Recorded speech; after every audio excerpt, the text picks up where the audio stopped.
What is the story of an iPhone? It all starts with the purchase of raw materials that go into making the iPhone. You may think that most of it would be in China, but that's only around 300 suppliers.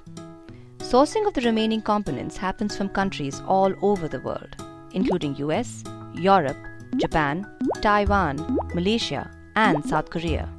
Apple keeps a lot of these suppliers on permanent prepayments so that strategic raw materials are reserved to manufacture the iPhone.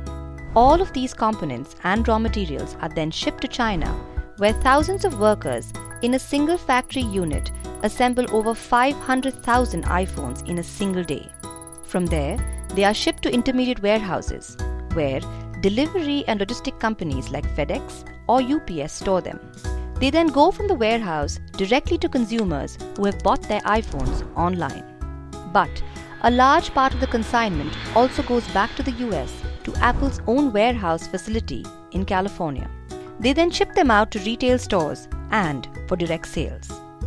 Apple considerably simplified this part of the supply chain by having all new orders placed directly with the Apple warehouse.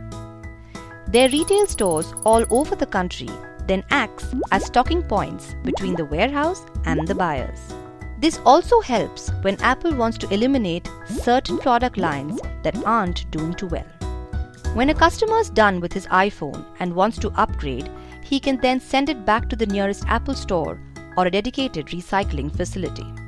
Finally, all this geographical movement is also dependent on seasonal factors.